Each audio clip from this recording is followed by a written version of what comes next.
चलिए, जब तक बाकी बच्चे भी जुड़ रहे हैं, सो आज बेसिकली लेक्चर 2 है हमारा। सो लेक्चर 1 में हमने कुछ बेसिक चीजों के बारे में डिस्कस किया था, ज्यादा डिटेल तो नहीं पढ़े थे पहले डे पे। सो आज उसी कॉन्टेक्स्ट में हम लोग आगे बढ़ेंगे, बाकी जब तक बच्चे स्टार्ट कर रहे हैं, जुड़ रहे हैं, क्योंकि शायद मीटिंग का लिंक आईडी चेंज हो गया था तो हो सकता है। सो पहले डे पे हमने जो डिस्कस किया था इंडिविजुअल इनकम के बारे में डिस्कस किया था कि gross income, earned income, adjusted gross income, modified adjusted gross income, taxable income, इनके बारे में डिस्कस किया था।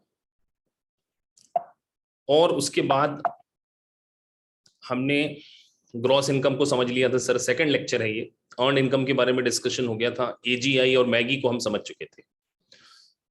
सो आज हमने उसके आगे कंटिन्यू करना है।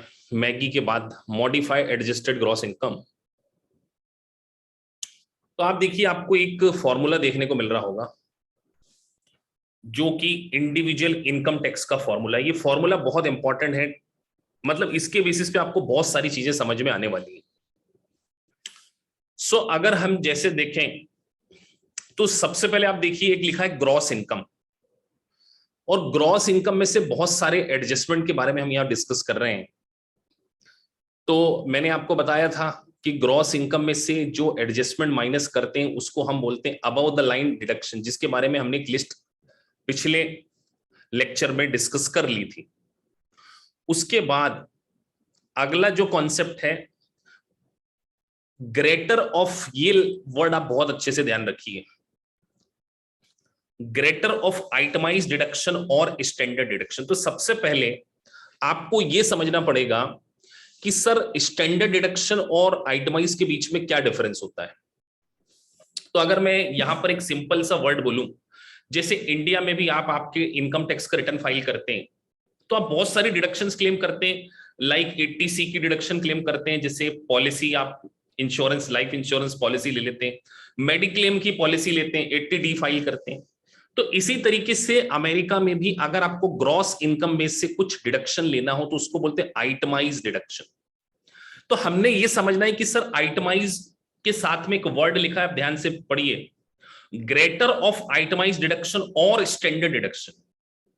मतलब आइटमाइज और स्टैंडर्ड डिडक्शन दोनों में से जो ज्यादा है उसको हम क्या करेंगे, हमारे एजीआई में से माइनस करेंगे।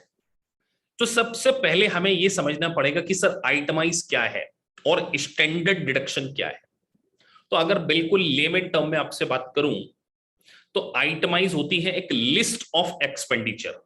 आइटमाइज का क्या मतलब है सर, लिस्ट ऑफ एक्सपेंडिचर, और डिडक्शन एक फिक्स डॉलर अमाउंट है। मतलब ऐसा सोचो कि आपको 8-10 खर्चों के नाम बता दिए, 8-10 लिस्ट दे दी कि ये इनमें अगर आपने एक्सपेंडिचर किया तो उसकी डिडक्शन ले लेंगे, और स्टैंडर्ड डिडक्शन एक फिक्स्ड अमाउंट। क्या आप में से कोई ये जानता है इंडिया में स्टैंडर्ड डिडक्शन क्या होती है, उसको आप क्या बोलते हैं? इंडिया में भी तो आप पढ़ते होंगे ये स्टैंडर्ड डिडक्शन नाम की चीज, कि नहीं पढ़ा है कभी? किसी ने बेसिक इनकम टैक्स कभी थोड़ा बहुत पढ़ा हो बीकॉम में? एनीवन हैविंग एनी आइडिया कि सर स्टैंडर्ड डिडक्शन का क्या मतलब होता है? जैसे आप लोग पढ़ते होंगे ना 2.5 लाख तक टैक्स फ्री है इंडिया में, आपने पढ़ा है कि नहीं पढ़ा है कि 2,50,000 तक आपको टैक्स नहीं पे करना पड़ता। इसी तरीके से यूएस टैक्सेशन में भी एक स्टैंडर्ड डॉलर अमाउंट दी गई है कि जिसकी आप क्या कर सकते हैं, डिडक्शन ले सकते हैं। उसके ऊपर जो भी आप इनकम कमाएंगे उसके ऊपर आपको क्या देना पड़ेगा, टैक्स देना पड़ेगा। तो एक बात ध्यान रखिए, एजीआई में से हम ग्रेटर ऑफ आइटमाइज डिडक्शन और स्टैंडर्ड डिडक्शन दोनों में से जो ज्यादा है उसको माइनस करते हैं, और उसके बाद एक क्वालिफाइड बिजनेस इनकम डिडक्शन, कुछ स्पेसिफिक बिजनेस करने वालों को डिडक्शंस प्रोवाइड की गई। इसके ऊपर, इस QBID के ऊपर एक स्पेसिफिक लेक्चर लूंगा, क्योंकि बहुत डिटेल में मुझे आपको समझाना पड़ेगा, काफी कॉम्प्लिकेटेड पड़ता है स्टूडेंट को क्वालिफाइड बिजनेस इनकम डिडक्शंस।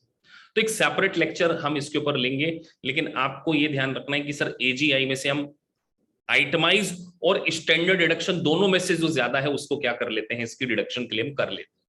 उसके बाद आता है QBID, और QBID के बाद जो आ रहा है उसको हम बोलते हैं टैक्सेबल इनकम। अब इस टैक्सेबल इनकम के ऊपर आपको क्या करना पड़ेगा, टैक्स रेट अप्लाई करना पड़ेगा। और टैक्सेबल इनकम के ऊपर टैक्स रेट अप्लाई करके आप क्या निकाल लेंगे, अपनी ग्रॉस लायबिलिटी। और फिर मैंने आपको बताया था क्रेडिट्स, क्रेडिट्स हमेशा किस में से माइनस होती है। प्रीवियस लेक्चर में हम इसको डिस्कस कर चुके थे कि सर हमारी ग्रॉस टैक्स लायबिलिटी में से क्रेडिट को माइनस किया जाता है, तो नेट टैक्स लायबिलिटी और रिफंड, या तो आपका पेमेंट रिफंड निकलेगा या आपकी एडवांस टैक्स लायबिलिटी निकलेगी, दोनों में से कुछ एक ही चीज निकल सकती, दोनों तो नहीं निकल सकते। तो ये एक फॉर्मूला आपको ध्यान रखना। तो नेट टैक्स लायबिलिटी और रिफंडेबल, तो इसका मतलब सर हम ये फिक्स पैटर्न ध्यान रखें कि इस तरीके से हमें कभी कैलकुलेशन करने का बोला जाए, calculate tax payer net tax liability, तो ये फॉर्मूला आपको क्या होना चाहिए, याद होना चाहिए। और देखिए यहां पर मैंने एक मेंशन किया है, इट्स इंडिविजुअल इनकम टैक्स।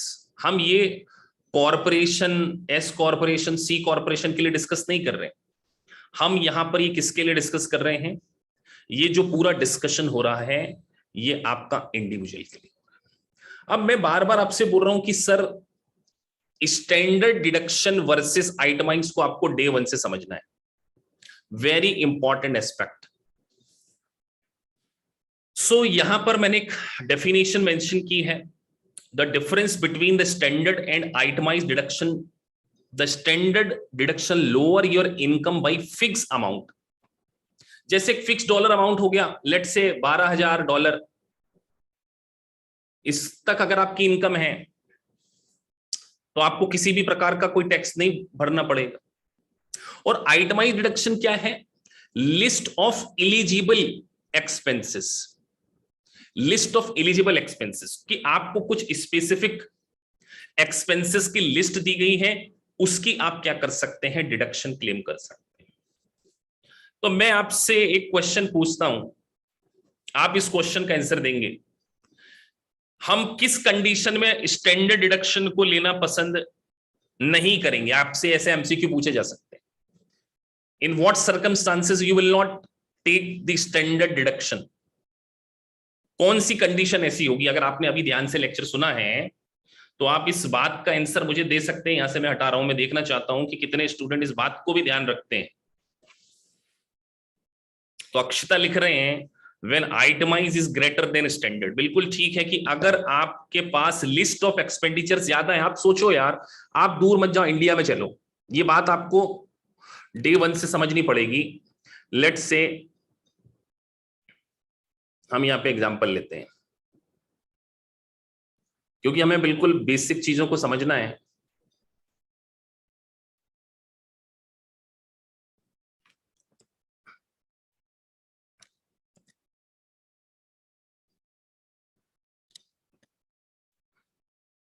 जैसे मान के चलिए आप इंडिया में 2.5 लाख या 2,50,000 की डिडक्शन क्लेम कर सकते हैं। और अगर मान के चलिए आपने खर्चे 4 लाख किए हैं, तो यूएस के पॉइंट ऑफ व्यू से अगर मान के चलो 2.5 लाख आपकी वो होती है, वैसे तो स्टैंडर्ड डिडक्शन अलग है, लेकिन आपके एक्सपेंडिचर ज्यादा है, तो आप इसको क्लेम नहीं करोगे, आप क्या करोगे, आइटमाइज लेना पसंद करोगे। तो when your itemised is more than your standard deduction, आप स्टैंडर्ड डिडक्शन को ऑप्ट नहीं करते हैं। ये बात आपको याद रखना है, ठीक है सर, ये बात हमको याद हो गई। सो बिल्कुल ठीक लिखा है अक्षिता ने कि अगर आपकी जो स्टैंडर्ड डिडक्शन है वो अगर किससे कम होती है, आइटमाइज से कम होती है, और या उल्टा कह लें कि आइटमाइज ज्यादा होती है, तो हम आइटमाइज को प्रेफर करते हैं। अब मैंने यहां कुछ इंपॉर्टेंट एस्पेक्ट लिखे हैं, इन बातों को, अच्छा ये लेक्चर्स मेन लेक्चर नहीं है, मेन लेक्चर में तो हम पूरा डिटेल पढ़ेंगे, लेकिन यहां ऐसी बातों को डेफिनेटली मैं मेंशन कर रहा हूं जिससे आपको प्रोविजन को समझने में हेल्प मिलेगी। तो देखिए यहां पे मैंने मेंशन किया है not eligible for standard deduction. कौन कौन एलिजिबल नहीं है, तो सबसे पहले यूएस में रिटर्न फाइल करने का कॉन्सेप्ट होता है मैरिड इंडिविजुअल फाइलिंग। क्या लिखा है, married individual filing separately whose spouse itemize deduction. मतलब अगर हस्बैंड और वाइफ, ये ध्यान रखना, बहुत सारी जगह इसके ऊपर क्वेश्चन पूछा जाता है, ये पॉइंट के ऊपर, ये गोला बना रहा हूं मैं। अगर हस्बैंड और वाइफ दोनों सेपरेट रिटर्न फाइल करते हैं, क्या फाइल करते हैं? सेपरेट रिटर्न फाइल करते हैं, और दोनों में से एक स्पाउस अगर आइटमाइज्ड डिडक्शन क्लेम कर लेता है तो दूसरा स्पाउस भी स्टैंडर्ड डिडक्शन को क्लेम नहीं कर पाएगा। चलिए, कोई लॉजिक सोच सकता है क्या, कोई स्टूडेंट, इसके पीछे का लॉजिक क्या होना चाहिए? कि सर मान के चलो मैं अमेरिका में हूं और मेरी वाइफ और हम दोनों वर्क करते हैं, मेरी वाइफ और मैं अलग से इनकम टैक्स का रिटर्न फाइल करना चाहते हैं। मेरी वाइफ बोलती है कि मैं लिस्ट ऑफ एक्सपेंडिचर अपनी ग्रॉस इनकम में से माइनस करूंगी। आपने ऊपर देखा ना, ये देखो यहां से हम लिख रहे हैं ना आइटमाइज, वो स्टैंडर्ड डिडक्शन को डिनाई कर रही है। तो मैं भी अपने सेपरेट रिटर्न को फाइल करते समय स्टैंडर्ड डिडक्शन को क्लेम नहीं कर पाऊंगा। लॉजिक क्या कोई सोच सकता है इसके पीछे का लॉजिक क्या होगा? अमेरिका के टैक्स लॉ वालों ने इस प्रकार का रूल क्यों बनाया? क्या कोई ऐसा स्टूडेंट है जो इस बात के ऊपर प्रकाश डाल सके या सोच सके? चैट बॉक्स में लिख सकते हैं डेफिनेटली कि सर ये लॉजिक होना चाहिए। बहुत इंपॉर्टेंट लॉजिक में यहाँ पे डिस्कस कर रहा हूं आप लोगों से। तो देखिए, आप में से तो कोई ने, हाँ एक ने सोचा they want to restrict the amount. बिल्कुल, कीर्ति ने बिल्कुल ठीक सोचा है, they want to restrict the. आप सोचिए, नहीं तो क्या होगा कि मैं मेरी वाइफ को बोलूंगा कि यार जो सारे खर्चे हम कर रहे हैं ना, हम दोनों एज ए फैमिली कर रहे हैं, तुम उसकी क्या करो आइटमाइज डिडक्शन भी ले लो, और जब मैं सेपरेट रिटर्न फाइल करूंगा तो मैं स्टैंडर्ड डिडक्शन भी ले लूंगा। तो मैंने क्या किया, डबल डिडक्शन ले लिया एज ए फैमिली। अब सोचो कि आपको अगर ऐसा अलाउ कर दिया जाता, आपको सोचिए कि लेट से आप कोई एजुकेशन एक्सपेंसेस है, आपके बच्चों की एजुकेशन हो रही है, अभी हम पढ़ेंगे लिस्ट कौन कौन सी है आइटमाइज की। तो उसने क्या किया, पूरे खर्चों की डिडक्शन अपने इनकम टैक्स का रिटर्न फाइल करते समय ले ली पूरी एज ए फैमिली, और जब मैं अपना रिटर्न फाइल करने आया तो मैं स्टैंडर्ड डिडक्शन भी क्लेम कर लूं, तो इनकम टैक्स डिपार्टमेंट बोलता नहीं, हम आपको इस तरीके की टैक्स की चोरी नहीं करने देंगे, या टैक्स का इविजन करने नहीं देंगे, या ये कह लें टैक्स अवॉइडेंस नहीं करने देंगे। तो उन्होंने एक रूल बना दिया कि अगर आप दोनों अलग अलग रिटर्न फाइल करते हैं, और एक जन, साफ लिखा है ये बात ध्यान रखना, a married individual filing is a married filing separately whose spouse itemized deduction. तो एमसीक्यू में आपसे पूछ लिया जाएगा कि दोनों आइटमाइज, दोनों सेपरेट रिटर्न फाइल करते हैं, क्या वो आइटमाइज डिडक्शन, दोनों स्टैंडर्ड डिडक्शन ले सकते हैं क्या? यस और नो में आंसर दीजिए। If both the person are filing separate return, can they able to take standard deduction? अगला क्वेश्चन मेरा आपसे ये, अगर यही लाइन लिखी आती, दोनों both the husband and wife are filing separate returns, can they take the standard deduction? Yes और नो? अब 12-13 बच्चे बैठे हैं और आंसर एक ही दे रहे हैं। कीर्ति ने लिखा है यस, बाकी अक्षिता भी यस लिख रहे हैं, और जो वीडियोस देखते हैं, जो लाइव क्लास नहीं आते हैं, वो भी अपने आप से क्वेश्चन करके देखें कि क्या उनका आंसर यस या नो है। तो सर सीधी बात है, मैं यहाँ पे क्या बोल रहा हूं कि both are taking standard deduction, it means that none of them are taking itemize. मतलब दोनों फिर आइटमाइज नहीं ले रहे होंगे। अगर दोनों में से एक भी आइटमाइज ले लेगा तो फिर दोनों में से जो बचा हुआ पर्सन है वो स्टैंडर्ड डिडक्शन भी क्लेम नहीं कर पाएगा। तो आपको टैक्स प्लानिंग करते समय ये देखना पड़ेगा कि खर्चे ज्यादा हैं या दोनों के मिला के स्टैंडर्ड डिडक्शन ज्यादा है। ये भी बड़ा इंपॉर्टेंट एस्पेक्ट होगा टैक्स प्लानिंग में, कि पता चला हमारे लिस्ट ऑफ एक्सपेंडिचर 16,000 हो रहे हैं और एक इंडिविजुअल की स्टैंडर्ड डिडक्शन 12,500 है। क्या बोल रहा हूं मैं कि सर लिस्ट ऑफ एक्सपेंडिचर 16, ये 16 लिख रहा हूं ना, ये 16 लिखा है, ये समझना, ये पेन पीडीएफ में चला रहा हूं, 16,000 लिस्ट ऑफ एक्सपेंडिचर। और जो वाइफ बोल रही, बोली यार अपन ने तो खर्चा ज्यादा किया है, तो स्टैंडर्ड डिडक्शन तो 12,500, तो फिर हस्बैंड क्या बोलेगा, बोले 12,500 तो इंडिविजुअल की है ना, तो हम एक काम करते हैं, हम दोनों ही स्टैंडर्ड डिडक्शन क्लेम कर लेते हैं सेपरेट रिटर्न फाइल करते समय। तो ऐसी टैक्स प्लानिंग आपको करनी पड़ेगी। तो ये जो फंडामेंटल कॉन्सेप्ट आपके लिए इसीलिए लिए जा रहे हैं कि जो टेक्निकल पॉइंट है उसको मैं खुल के डिस्कस कर सकूं। इसीलिए 30 घंटे के ये जो लेक्चर होंगे, 30 से 40 घंटे, दूसरे लोग तो 40 घंटे में इनरोल एजेंट पढ़ा देते हैं एक पार्ट, मैं नहीं पढ़ा पाऊंगा 1 घंटे में, 30 घंटे में आपको अकेले। मेरे लेक्चर्स आपको थोड़े से डिटेल मिलने वाले हैं। सो दूसरा पॉइंट, नॉन रेसिडेंट एलियन और ड्यूअल स्टेटस एलियन, मतलब यूएसए में ग्रीन कार्ड वीजा वगैरह चलता है, तो वो बोल रहे हैं कि आप क्या होना चाहिए, रेसिडेंट ऑफ यूएसए होना चाहिए। अगर आप एक नॉन रेसिडेंट एलियन और ड्यूअल स्टेटस हैं, भारत में भी है और यूएस में भी आपको हो सकता है कोई ड्यूअल स्टेटस एलियन है ड्यूरिंग द ईयर, आपका रेसिडेंशियल स्टेटस अगर ड्यूअल स्टेटस की कैटेगरी में आता है, still you will not be able to take. और ऐसा individual who files return for period less than 12 month due to change his or her annual accounting period, पहले आप जनवरी to दिसंबर की अकाउंटिंग रखते थे, अब आपने जून का शुरू कर दिया, तो अगर आप इस तरीके से अपना अकाउंटिंग पीरियड भी चेंज करते हैं तो you will not be able to take standard deduction. State trust, common fund और पार्टनरशिप को कभी भी स्टैंडर्ड डिडक्शन नहीं मिलेगी। तो ये भी आपको यहां पे क्या करना है, रूल याद रखना। अब जैसे यहां पे स्टैंडर्ड डिडक्शन का मैंने फॉर्मेट थोड़ा सा एग्जांपल लिया है। द डिडक्शन जो है फॉर सिंगल फाइलर के लिए 12,950 की स्टैंडर्ड डिडक्शन है। चलिए आपसे एक क्वेश्चन पूछते हैं, मान के चलिए मेरी ग्रॉस इनकम AGI, ये ए लिखा है, ये जी, AGI अगर 14,000 है, मैं देखना चाहता हूं कि आप, और मेरा आइटमाइज जो एक्सपेंसेस है वो 15,000 है। क्लास में कितने बच्चे ध्यान से पढ़ रहे हैं ये भी मुझे देखना है कि सर मेरी ग्रॉस इनकम 14 है, आइटमाइज 15 है मुझे, और टैक्स की रेट 10% है, कितना टैक्स पे करना पड़ेगा? आंसर दीजिए, कितना टैक्स पे करना पड़ेगा? मेरी AGI 14,000 है, मेरी आइटमाइज 15,000 है और टैक्स की रेट 10% है, मान के चलिए कितना टैक्स पे करूं, कितनी टैक्स लायबिलिटी आएगी? सीधा क्वेश्चन आप लोगों से पूछा जा रहा है, और देखते हैं कितने स्टूडेंट इस बात का आंसर सही दे पाते हैं।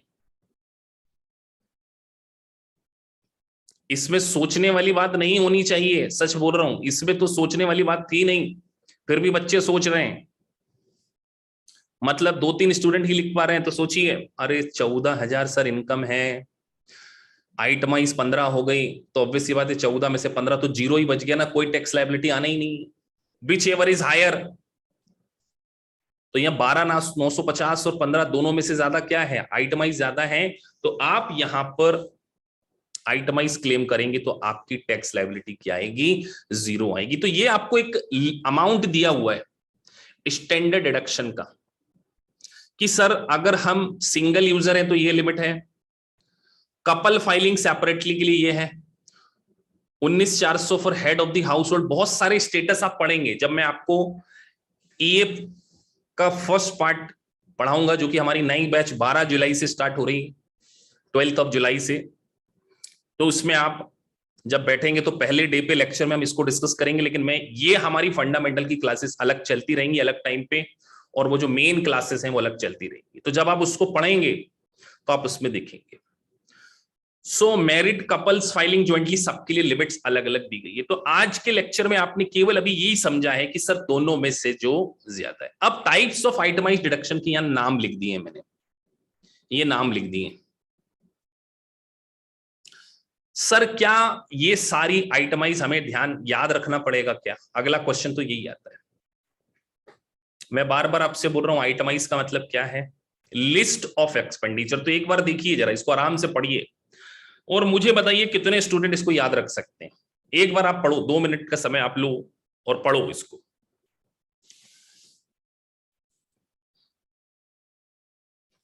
और आप मुझे बताइए कि आप याद रख पाएंगे, फिर मैं आपको आपके क्वेश्चन का आंसर दूंगा कि सर क्या ये पूछा जाएगा एग्जाम में कि नहीं, ये मैं आंसर दूंगा।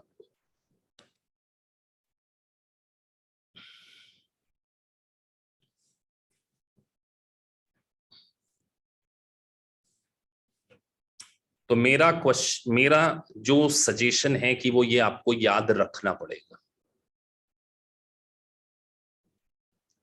आइटमाइज की लिस्ट आपको याद रखनी पड़ेगी, एग्जाम में पूछी जाती है, और बहुत सारे मल्टीपल। लेकिन अभी हमने इन चीजों को याद नहीं रखना है, ये केवल एक एग्जाम्पल के लिए आपको दी जा रही है कि आपको ये तो समझ में आए कि सर आप बार बार हमसे ये बोल रहे हैं कि आइटमाइज का मतलब है लिस्ट ऑफ एक्सपेंडिचर, तो कॉमन टाइप क्या लिस्ट है? तो एक एग्जांपल दिया उन्होंने, मॉर्गेज इंटरेस्ट, अगर आपने कोई लोन लिया है उसके ऊपर किसी प्रकार का कोई इंटरेस्ट पे कर रहे हैं, प्रॉपर्टी टैक्स पे कर रहे हैं, लोकल और सेल्स टैक्स पे कर रहे हैं। और देखिए हमने उस दिन एजीआई समझा था, तो मैंने बोला था एजीआई कुछ काम में आती है, 7.5% of your adjusted gross income. तो इनको थोड़ा सा याद रखना पड़ेगा। पूरा जब मेन चैप्टर पढ़ेंगे जहां आइटमाइज आएगा, स्टैंडर्ड डिडक्शन आएगा, वहां खुल के डिस्कस करेंगे। लेकिन अभी क्योंकि फंडामेंटल कॉन्सेप्चुअल क्लासेस हैं, तो केवल आपको एक नाम ध्यान रखना है कि सर अच्छा यहाँ इस प्रकार की कोई लिस्ट ऑफ एक्सपेंडिचर होंगी, mortgage, property tax, medical, dental, charitable donation, तो ये सारी चीजें मेंशन की गई हैं। लेकिन जो काम की बात है, एग्जामिनर जो आपसे अंडरस्टैंडिंग के पॉइंट ऑफ व्यू से पूछेगा वो यही पूछेगा, keep in mind that you will giving a standard deduction amount. So itemized deduction total is greater than standard deduction.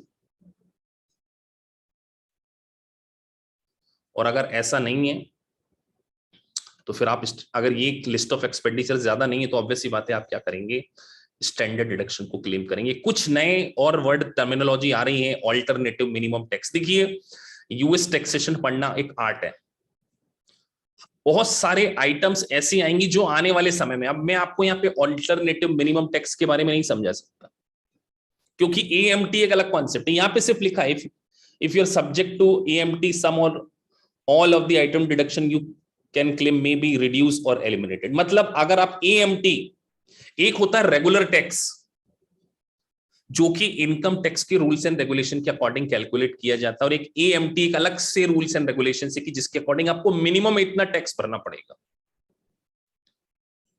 तो वो ये कहना चाहते हैं कि अगर आप मिनिमम अल्टरनेटिव टैक्स को ऑप्शन को ऑप्ट करते हो तो आपकी कुछ आइटमाइज्ड डिडक्शन या तो कम कर दी जाती है या एलिमिनेट कर दी जाती है। सो अगेन मैं आपसे यही कह रहा हूं कि अभी आपके दिमाग में यूएस टैक्सेशन का एक फाउंडेशन स्ट्रॉन्ग करना है आपको। तो आपने जो अभी प्रीवियस लेक्चर में 1 घंटा सवा घंटा पढ़ा उसमें आपका थोड़ा सा पिक्चर क्लियर हुई होगी। मेजरली मेरा जो लेक्चर लेने का जो पर्पस है, ये वाले बहुत स्पेसिफिक टारगेट करना, कुछ स्पेसिफिक सेक्शंस के ऊपर, कुछ स्पेसिफिक सेगमेंट के ऊपर। जैसे आज मैंने आपको अभी ये बताया है कि ये बात आप डे 1 से याद रखें कि सर इस तरीके से हमें नेट टैक्स लायबिलिटी का कैलकुलेशन करना है।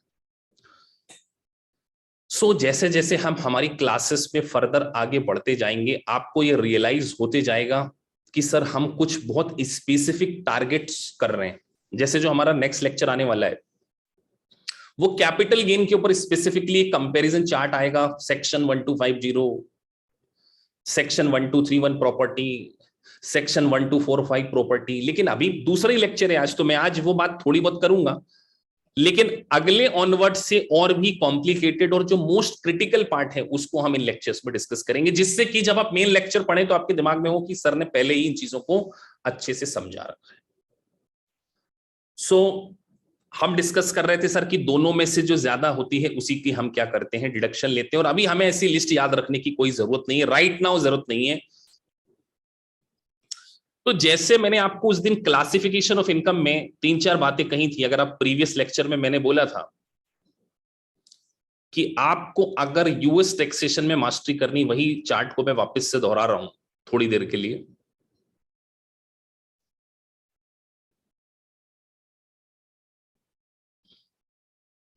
ये आपके लिए एक ब्लूप्रिंट है। ये ब्लूप्रिंट जो मैंने उस दिन में डिस्कस किया था, income, deduction, exemptions, classification of income, कि हमें कौन सी इनकम के ऊपर, कौन से हेड के ऊपर कौन से टैक्स को पे करना है, कैपिटल गेन है, बिजनेस इनकम है, सेल्फ एम्प्लॉयमेंट है, सैलरी है या क्या है। तो जो ये रेड अक्षर इसको इसीलिए लिखा है मैंने कि सबसे डेंजरस स्टूडेंट को यही पड़ता है। और मेरा मानना है कि एग्जाम में 10 से 15% पोर्शन, 10 से 15 क्वेश्चन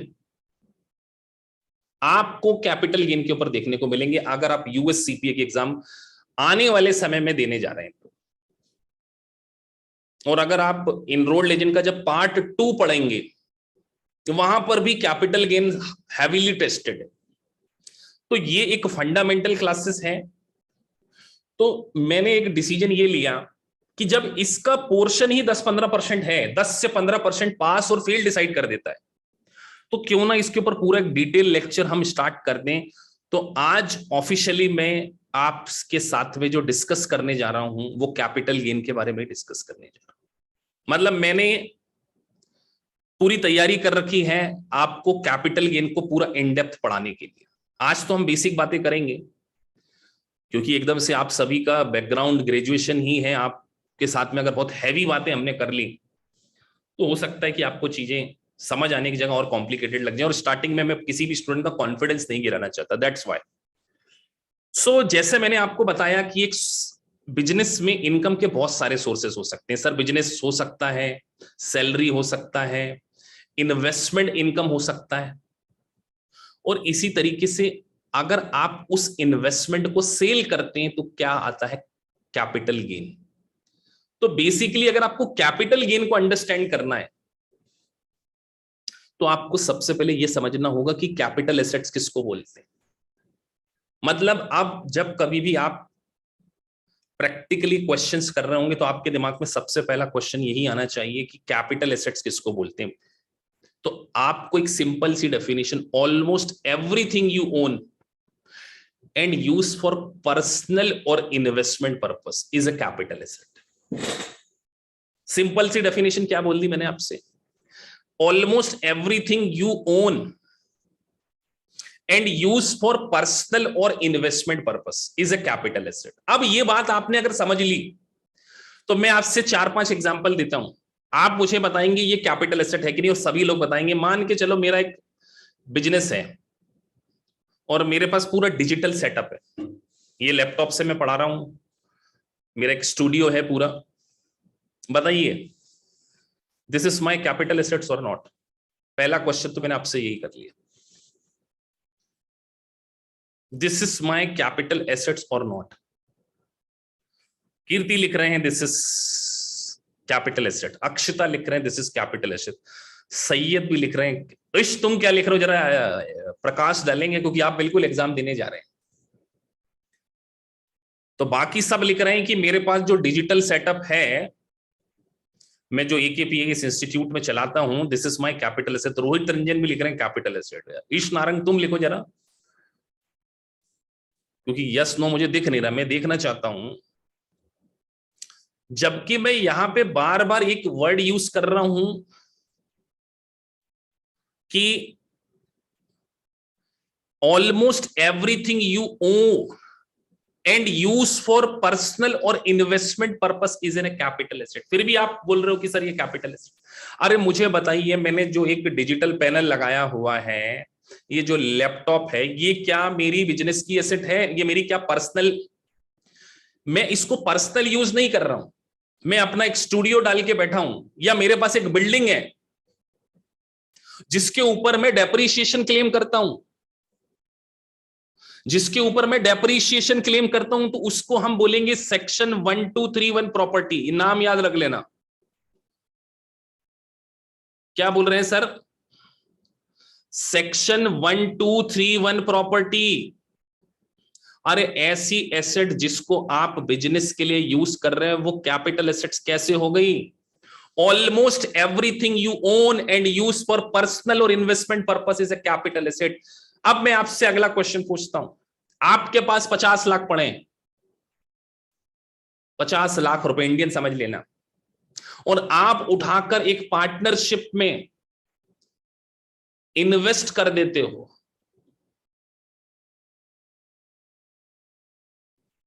और उस पार्टनर में आप, उस पार्टनरशिप में आप एक्टिवली पार्टिसिपेट नहीं कर रहे, this is your capital assets और नॉट? इंटरेस्ट इन पार्टनरशिप, आपने कल को AKPS इंस्टीट्यूट में कुछ फंड दे दिया, बोले सर आप मार्केटिंग करो, एडवर्टीजमेंट करो, आप नए एक्सपेंशन करो, हमें पार्टनर बना लो, this is my capital assets or no? Yes, this is my capital assets. तो रट्टाफिकेशन नहीं करना है। रोटाफिकेशन से बचना। आपके दिमाग में दो बल्ब जलना चाहिए, पर्सनल और इन्वेस्टमेंट। मतलब बिजनेस की एसेट को कैपिटल एसेट्स नहीं माना जाता। ये बात मैं आपको घोटा पिला के इसीलिए पिला रहा हूं क्योंकि कैपिटल एसेट्स को शुरुआत करने जा रहा हूं और एक सेक्शन बोलता है 1-2। मैंने बहुत स्पेसिफिक चीजों को लिए है। देखिए यूएस सेक्शन इतना डेप्थ में है, इतना डेप्थ में है कि आप कोर ही भूल जाओगे, सोल को भूल जाओगे कई बार। ये मेरा एक्सपीरियंस है। बच्चों को डिफिकल्ट लगता है, मेरा काम इस डिफिकल्ट टास्क को इजी बनाना है। तो मैंने आज आपके दिमाग में एक बिठा दी कि सर अगर इन्वेस्टमेंट और ओन है तो कैपिटल एसेट से, अदरवाइज नहीं है। लेकिन कुछ डेफिनेशन भी दी गई। लिखा है section 1221 of the code defined that capital assets type of property excluded from the assets. तो ये नाम याद रख लो आप, सात, सात नहीं 6 याद रखो। अभी सातवें के बारे में छोड़ दो, सातवां पॉइंट हटा दिया गया है।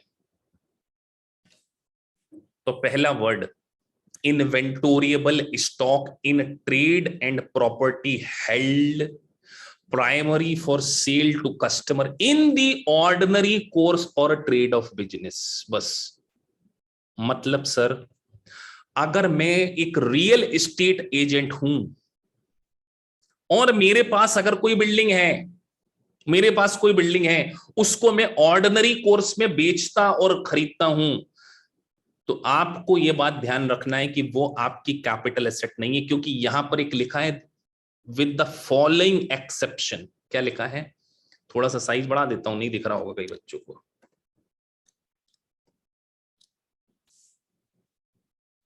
तो हमने ये ध्यान रखना है कि सर अब हम ये बात ध्यान रख लेंगे कि अगर बिजनेस में किसी को खरीदते बेचते हैं, वो कभी भी इन हमारी कैपिटल एसेट नहीं होती। तो पहली डेफिनेशन में एग्जाम में क्वेश्चन फंस जाओगे।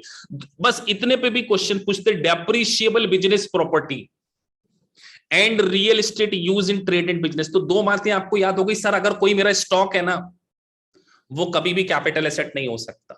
डेप्रिशिएबल बिजनेस प्रॉपर्टी कभी भी कैपिटल एसेट। सर डेप्रिशिएशन मतलब, अरे मेरे पास एक कार पड़ी है, मैं बिजनेस में डेप्रिशिएशन क्लेम करता हूं, I will not claim as an personal property. फिर वो पर्सनल प्रॉपर्टी की डेफिनेशन से बाहर हो जाती है।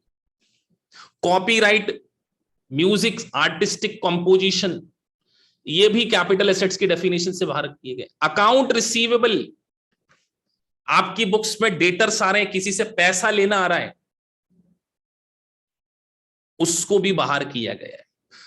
कोई गवर्नमेंट के शॉर्ट टर्म ऑब्लिगेशंस को आपने बाय कर रखा है, फेडरल गवर्नमेंट या स्टेट गवर्नमेंट ने के ऊपर कोई ऑब्लिगेशन है, वो आपके पास ऐसे एसेट है तो भी इसको बाहर कर रखा है। लेकिन ये बहुत ओल्ड है, ये इतना नहीं पूछते आपसे, ये चीज नहीं पूछेंगे वो कभी भी।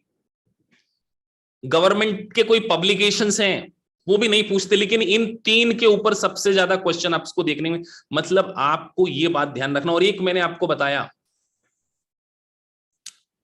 पार्टनरशिप का इंटरेस्ट, वो हम पूरा डिटेल डिस्कस करेंगे। लेकिन अभी आपको ध्यान रखना है, मैंने क्या बोला कि मैंने केवल एक इन्वेस्टमेंट कर दिया पार्टनरशिप फर्म में, वो मेरा कैपिटल एसेट है। तो सर बिजनेस की प्रॉपर्टी जिसके ऊपर मैं डेप्रिसिएशन क्लेम कर रहा हूं, और ऐसी प्रॉपर्टी जिसमें मैं खरीदता और बेचता हूं, वो कैपिटल एसेट्स की डेफिनेशन से जब वो दोनों बाहर हो गए, और ये मैंने नाम याद रख लिया, मतलब बाकी सारी एसेट्स को मैं क्या बोलूंगा? कैपिटल एसेट बोलूंगा। और कैपिटल एसेट्स को जब हम बेचेंगे तो उससे गेन शुरू होगा। तो गेन भी दो प्रकार के होते हैं। कितने प्रकार के होते हैं? दो प्रकार के। और उन दोनों प्रकार के गेन को हम क्या करने वाले हैं? डिस्कस करने वाले हैं। एक सेकंड, एक पावर कट हो गया है, मतलब दूसरा उससे चालू हो गया है, तो मैं नेट चेंज कर रहा हूं, है ना।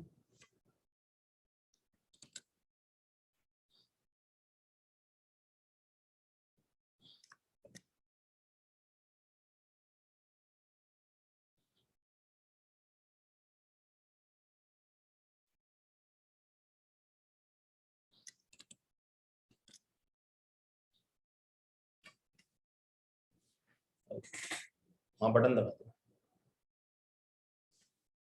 बटन बटन, हाँ नीचे वाला ऊपर।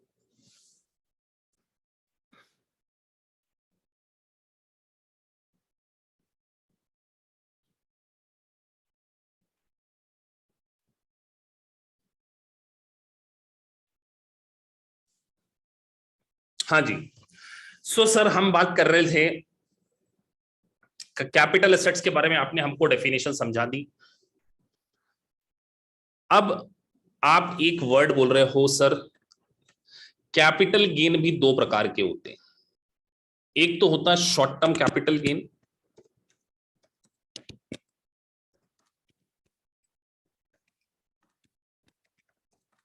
और एक होता है लॉन्ग टर्म कैपिटल गेन।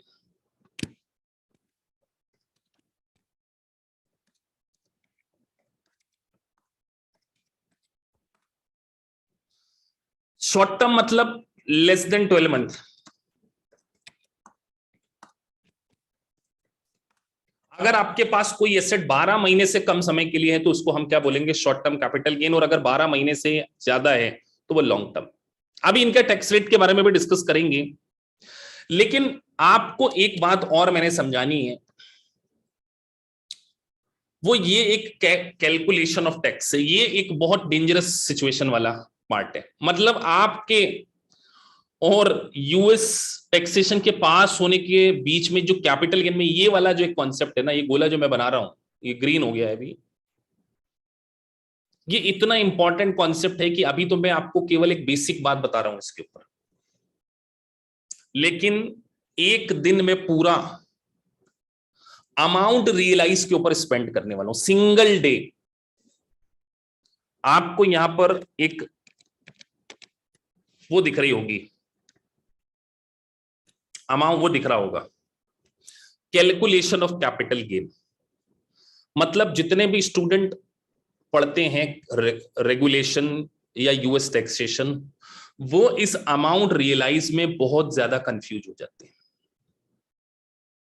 मतलब जब मैं नेक्स्ट टू नेक्स्ट क्लास लूंगा, अगली 2 क्लासेस, आज के बाद 2 क्लासेस, तो उसमें जब कैपिटल गेन के बारे में जब मैं पॉइंट डिस्कस कर रहा हूं ना, वो जो लेक्चर होंगे 2-2.5 घंटे के आपके, उसमें हम शायद इन्हीं बातों को डिस्कस करेंगे। सर अमाउंट रियलाइज्ड किसको बोलते हैं, पूरा एक चार्ट मैं आपको बना के दूंगा कि अमाउंट रियलाइज का मतलब ये होता है। इतना कॉम्प्लिकेटेड कई बार स्टूडेंट को पड़ जाता है कि सर इसका अमाउंट रियलाइज्ड क्या लेना है। और दूसरा ये एक एडजस्टेड बेसिस वर्ड, ये भी आपको बहुत तकलीफ देगा। ये दोनों चीज को ध्यान रखिए, ज्यादा तकलीफ देगा नीचे वाला point, adjusted basis of asset sold. तो हम पहले एक छोटी सी बात समझें, क्योंकि आप सबने कभी भी एडजस्टेड बेसिस वर्ड नहीं सुना होगा।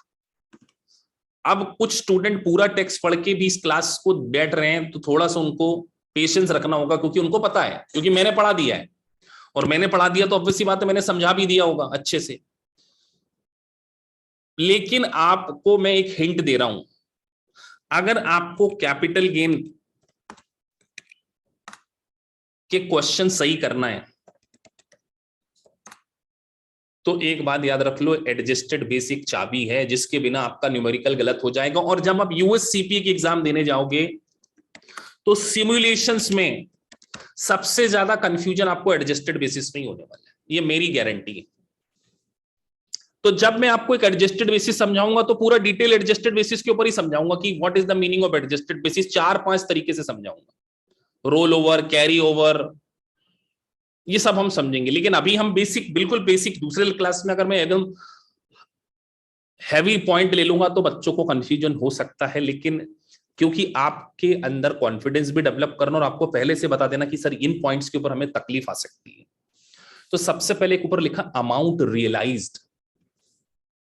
तो अमाउंट रियलाइज का मतलब तो यही हुआ ना कि सर हमने कोई एसेट को सेल किया, तो जो पैसा आया उसी को हम क्या बोल रहे हैं, अमाउंट रियलाइज्ड। आपने जो सेल करोगे तो अमाउंट रियलाइज तो वही होगा ना।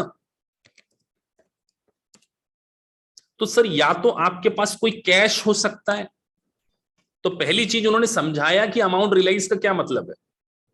तो ये देखिए, the amount realize include cash received, जिसको कि आने वाले समय में हम एक दूसरे नाम से बोलेंगे बूट।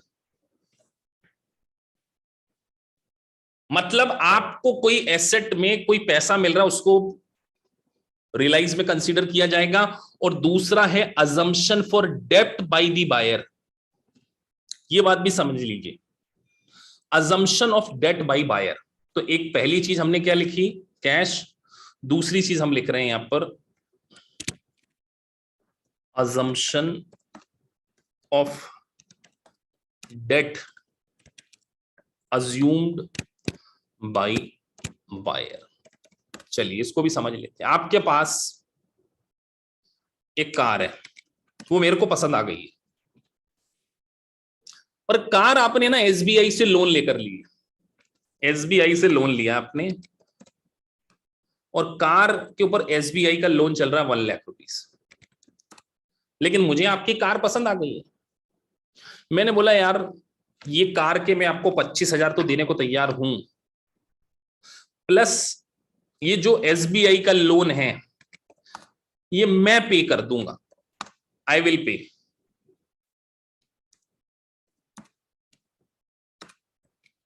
Your loan. अब आप मुझे बताइए, जो बिल्कुल नए नए स्टूडेंट हैं, आपको पैसा कितना दिया मैंने?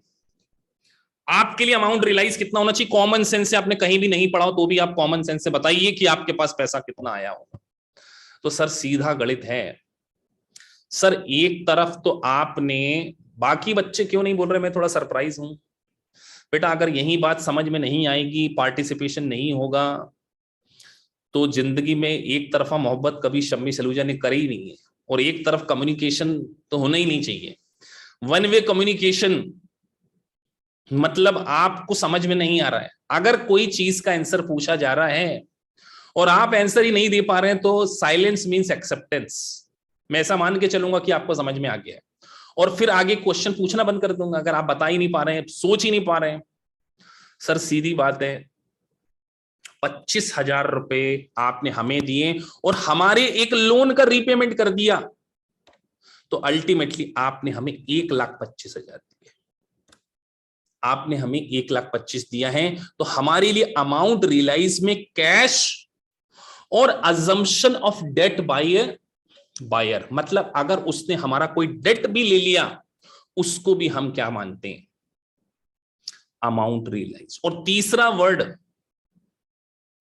Fair market value of the property received. अब सर मुझे कार पसंद आ गई थी आपकी, आप बहुत भाव खा रहे थे, हम तो कार नहीं बेचेंगे, भले आप हमको 25,000 दो चाहे हमारा लोन भी दो। लेकिन फिर मैंने आपको अपना आईफोन भी दिखा दिया कि बोले यार मेरे पास एक आईफोन है, आईफोन 12, ये भी ले जाओ आप।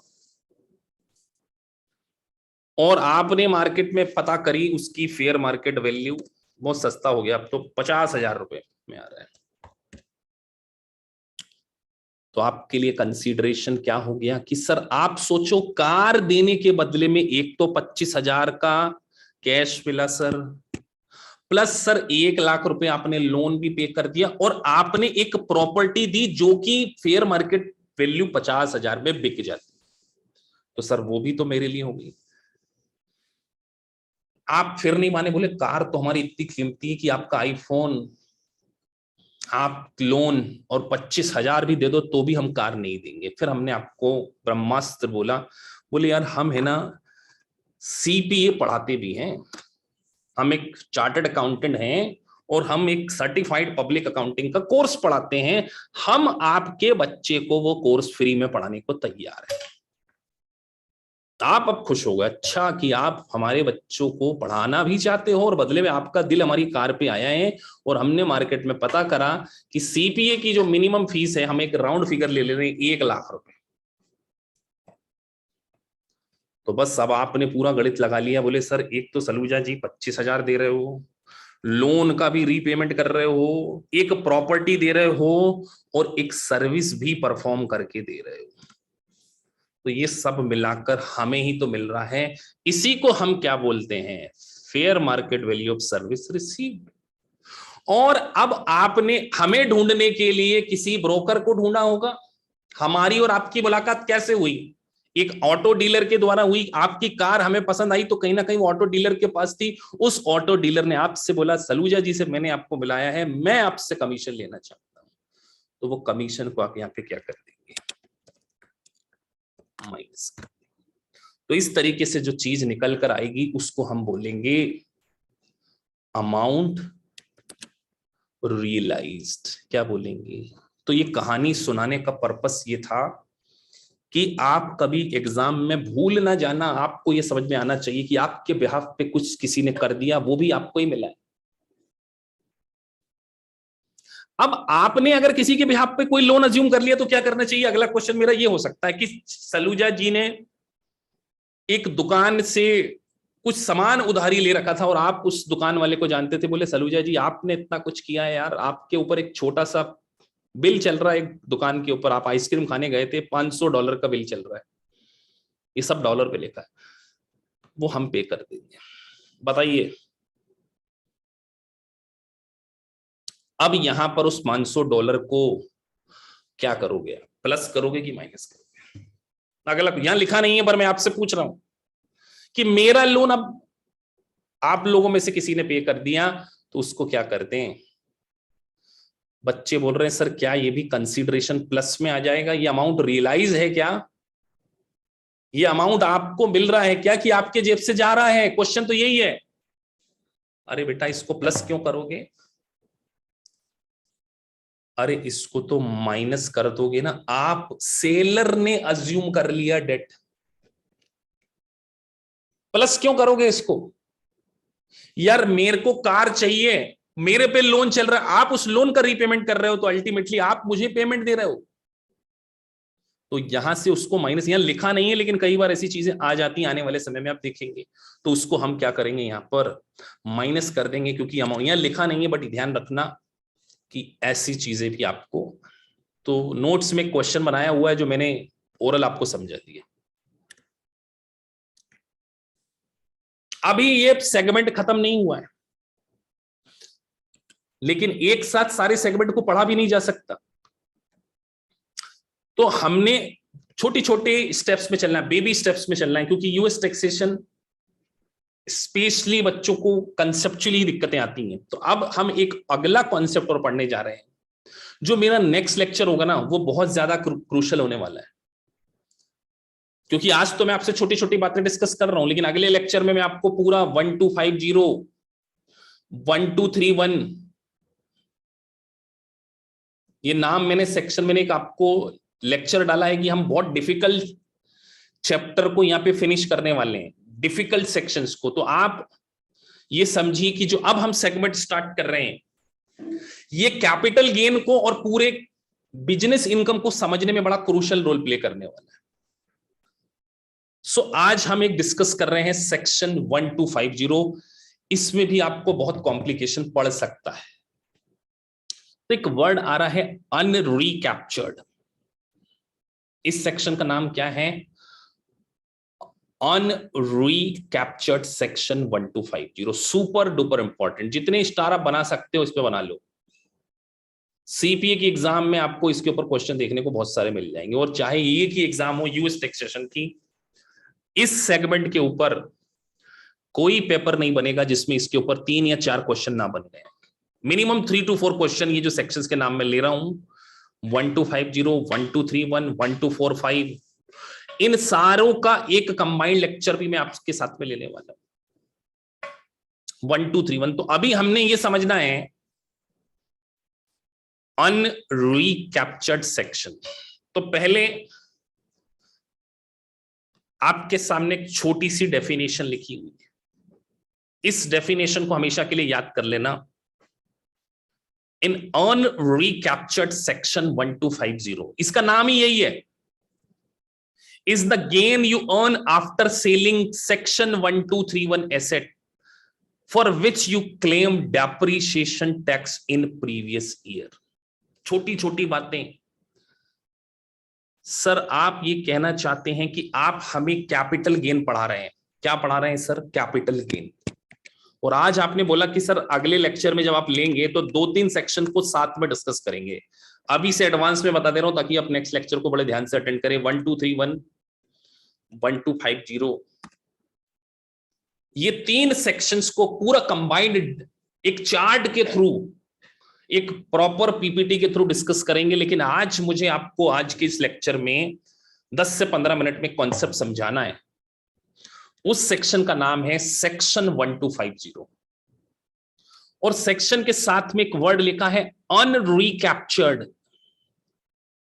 तो ये सेक्शन तब एप्लीकेबल होता है जब आप कोई डेप्रिशिएबल प्रॉपर्टी बेचते हो। ये बात आप याद रख लो बस सबसे पहले तो। मतलब सर क्या वो कैपिटल एसेट होती होगी? अगर आप डेप्रिशिएबल प्रॉपर्टी को बेच रहे हैं तो क्या डेप्रिसिएशन एक कैपिटल प्रॉपर्टी है? तो आपको ये ध्यान रखना है कि सेक्शन 1231 मतलब आप ये कहना चाह रहे हैं कि सर डेप्रिसिएशन के साथ साथ आप ये लिख दो कि ऐसी प्रॉपर्टी जिसके ऊपर बिजनेस में आपने क्या क्लेम किया है, डेप्रिसिएशन क्लेम किया है, उस सेक्शन का नाम है 1231।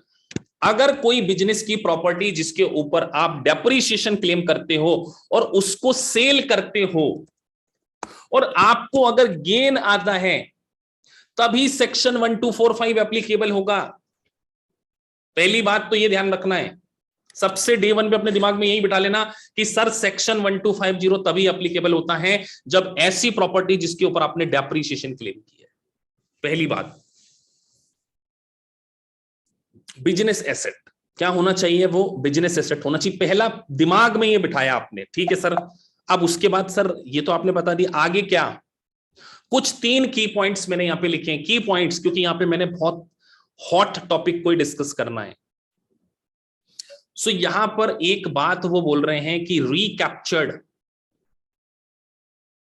Portion of gain related to previously used depreciation allowances. एक इनकम टैक्स का ऐसा प्रोविजन जो पहले आपने डेप्रिसिएशन क्लेम कर रखा है उसी को ये रिकैप्चर कर रहा है। और दूसरी बात, it is applicable to sale of depreciable real, ये देखो काम की बात, it is only applicable to sale of depreciable real estate.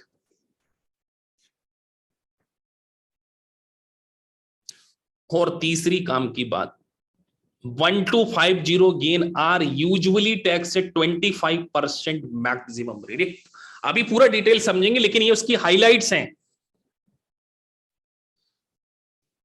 और सर ये भी खतरनाक बात लिखी है, एक ही जगह लिख दी गई है, ये सार है, ये मतलब सार ने कहें ये एमसीक्यू है एग्जाम के।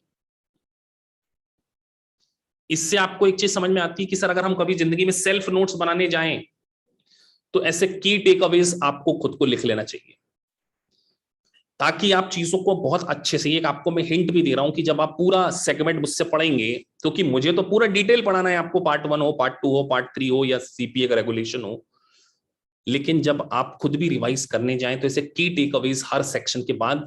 और सबसे अच्छी बात है कि मैं आपको 100% रिकॉर्डिंग्स भी देता हूं और बहुत स्लो पढ़ाता हूं, एक स्पीड को मेंटेन करते हुए। इसीलिए कई बार चार्टर्ड अकाउंटेंट स्टूडेंट थोड़ा सा नाराज हो जाते हैं, सर आप कई बार थोड़ा स्लो हो जाते हैं, पर मुझे सबका ख्याल रखना है। सो हम यहां पर बात कर रहे हैं कि सर आपने 2-3 बातें कही कि सेक्शन 1250 तभी एप्लीकेबल होगा जब वो डेप्रिशिएबल रियल प्रॉपर्टी हो और जो गेन निकल कर आएगा उस पर मैक्सिमम रेट 25% है। पहली बात तो याद रखना है। 2 बात आपने रटवाई सर, डेप्रिशिएबल एसेट प्रॉपर्टी जिसके ऊपर आपने डेप्रिसिएशन क्लेम किया हो, ये भी इंपॉर्टेंट है, डेप्रिसिएशन क्लेम किया हो। मतलब मैं आपसे पूछूं कि अगर मैंने 2022 में एक प्रॉपर्टी को बाय किया और उसको इमीडिएटली बेच दिया तो उसके ऊपर 1250 का गेन नहीं आएगा, क्योंकि मैंने उसके ऊपर डेप्रिसिएशन ही क्लेम नहीं किया। तो पहली कंडीशन ये भी है कि डेप्रिसिएशन क्लेम होना चाहिए, मतलब उस प्रॉपर्टी को आप डेप्रिसिएशन चार्ज कर रहे हो। और अगर जो गेन आएगा उसको बोल रहे हैं अनरीकैप्चर्ड सेक्शन 1250 गेन, उसके ऊपर 25% का मैक्सिमम टैक्स लगाया जा सकता है, बस इससे ज्यादा नहीं लगाया जा सकता। और एक और बात, ये जो गेन आएगा, मतलब ऐसा सोचो कि एक 1250 का गेन आ गया, आपके पास एक बिल्डिंग थी उसका गेन आ गया, और एक और बिल्डिंग थी वो उसके ऊपर आप डेप्रिसिएशन क्लेम करते, दोनों बिल्डिंग अलग अलग हैं, एक बिल्डिंग 1 है एक बिल्डिंग 2 है, इसके ऊपर गेन आ गया और इसके ऊपर लॉस आ गया। तो कमाल की बात है कि 1250 गेन 1231 लॉस से सेटअप हो सकता है। ये भी बात आपको ध्यान रखना, ये यहीं पर समझा रहा हूं, ये गोल्डन रूल है इसके। अब सर बार बार आप एक वर्ड यूज कर रहे हो अनरीकैप्चर्ड, बस इसी को समझाने के लिए एक एग्जांपल लिया गया। इस एग्जांपल को बहुत ही अच्छे से समझना, ये आपको 1250 पूरा समझा रहा है। आपको 30 सेकंड का समय दिया है, इसको पढ़ लीजिए, पहले आराम से पढ़िए।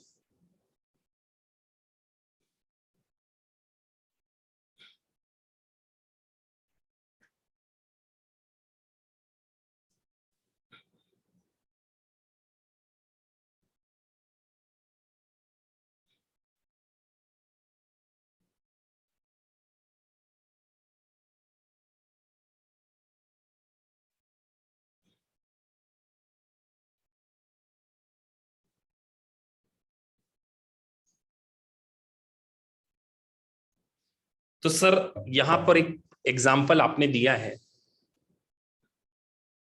जिसमें आप बोल रहे हैं let's say you purchase rental property for 2 lakh rupees. आपने सर 2 लाख की एक प्रॉपर्टी खरीदी, you are entitled to depreciate over 5 year. तो 5 से डिवाइड करें तो कितना आता है? 40,000 आता है। हर साल 40,000 का डेप्रिशिएशन क्लेम कर सकते हैं। और मान के चलिए 20-21 में हमने उसके ऊपर डेप्रिशिएशन क्लेम कर लिया, यहां लिख देते हैं सर 2 लाख का प्रॉपर्टी खरीदी थी,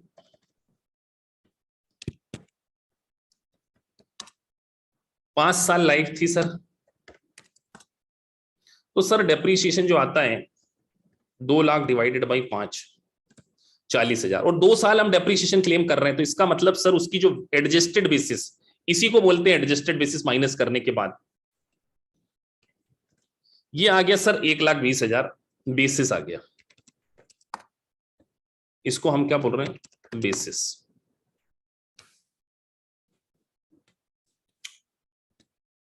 अब हम बात करें कि सर हमने इसके ऊपर डेप्रिसिएशन क्लेम कर लिया 80,000। अब हम इसको एक्चुअल में कितने में बेच रहे हैं? 2.5 लाख में बेच रहे हैं। 2050 में, अब 2022 में हमने इसको 2.5 लाख में बेच दिया। तो ये रियलाइज सेल अमाउंट आ गया। तो देखा जाए तो हमारा गेन कितना है? तो सर यहां पर आप लिखना चाह रहे हैं 2,50,000 माइनस 1,20,000, 1,30,000 इज योर गेन। इस गेन के 2 टुकड़े किए जाएंगे। जितना आपने डेप्रिसिएशन क्लेम किया है, बताइए कितना डेप्रिसिएशन क्लेम कर चुके हैं इसके ऊपर आप? कितना डेप्रिसिएशन क्लेम कर चुके हैं? इतना भी बोलने में बच्चों को तकलीफ हो रही है, फिर कैसे पढ़ोगे? कितना?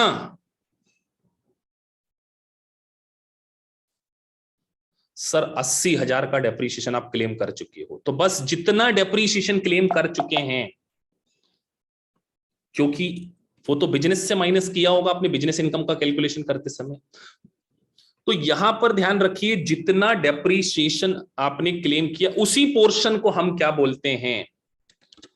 अनरीकैप्चर्ड। इसके ऊपर आप मैक्सिमम टैक्स कितना लगा पाओगे? The 80,000 you claim as a depreciation is recaptured, इसको क्या बोलते हैं? Sorry, recaptured and taxed at a maximum 25%। मतलब सर आप ये कहना चाहते हैं कि 1250 गेन ये बोलता है कि ऐसी प्रॉपर्टी जिसके ऊपर आप डेप्रीशिएशन क्लेम करते हो, अगर उसको बाद में बेच देते हो तो जितना डेप्रीशिएशन आपने क्लेम किया है उस अमाउंट तक को हम 25% से टैक्स करेंगे और बाकी को हम फेवरेबल रेट से टैक्स करेंगे। कैपिटल गेन का जो रेट है वो 15% है, वो फेवरेबल रेट है। नॉर्मल रेट ज्यादा है, कैपिटल गेन का रेट कम है। तो सर इसका मतलब आप ये कहना चाहते हैं कि जितना पोर्शन आपने डेप्रीशिएशन क्लेम कर लिया उसके ऊपर मैक्सिमम रेट 25% होगा और बाकी के ऊपर जो मैक्सिमम रेट होगा वो 15% होगा। 15% इज द टैक्स रेट। तो यहां पर 130 में से 80 गया, उसको हमने 25% से, और बाकी को, यही सेक्शन 1250 का कॉन्सेप्ट है। तो आपको ये पहले ये दिमाग में ये बिठाना होगा कि सर 1250 एप्लीकेबल होता है 1231 के साथ में। मतलब साइमल्टेनियसली आपको दो टॉपिक समझने पड़ेंगे, 1250 प्लस 1231। 1250 बोलता है कि ऐसी प्रॉपर्टी जिसके ऊपर आपने अगर बिजनेस पे डेप्रिसिएशन क्लेम कर दिया है, उस प्रॉपर्टी को अगर आप ज्यादा वैल्यू पर बेच देते हो तो जो जितना अमाउंट आपने डेप्रिसिएशन क्लेम किया है उसको हम रिकैप्चर्ड करेंगे और उसके ऊपर 25% टैक्स लगाएंगे और बाकी बचे के ऊपर लॉन्ग टर्म कैपिटल गेन आएगा जो कि 15% के इक्विवेलेंट हो सकता है। लेकिन अगले लेक्चर में मैं आपको और भी डिटेल में 1231 और 1250 की एक पूरा चार्ट बना के समझाने वाला हूं। आज बच्चे थोड़े से कम ज्वाइन किए हैं, पता नहीं क्यों। सो अगला जो लेक्चर होगा उस लेक्चर को आप ये बात ध्यान रखिए कि उसमें हम एक चार्ट बनाकर पूरा डिस्कशन करने वाले हैं कि सर 1250 और एडजस्टेड बेसिस क्या है, वो हम यहां पे क्या करेंगे आपसे नेक्स्ट लेक्चर में आपसे डिस्कस करेंगे। यही मीटिंग आईडी आपका रहेगा इस मीटिंग में। इसी मीटिंग आईडी से जब आप नेक्स्ट टाइम में जुड़ेंगे तो आपको चार्ट में समझाऊंगा।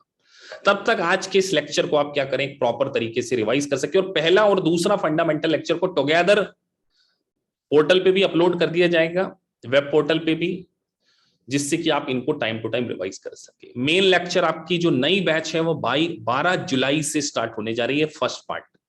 उसका टाइम टेबल भी हमारे टेलीग्राम चैनल पर आ जाएगा, जहां पर आप उसको क्या कर सकते हैं, देख सकते हैं। तो चलिए आपसे नेक्स्ट क्लास में मिलते हैं अगले किसी फंडामेंटल को। वो जो नेक्स्ट क्लास होगी वो बहुत ज्यादा इंपॉर्टेंट होगी क्योंकि उसमें चार्ट बनाकर हम क्या करेंगे, वो सारी चीजों को क्या करने वाले हैं, डिस्कस करने वाले हैं।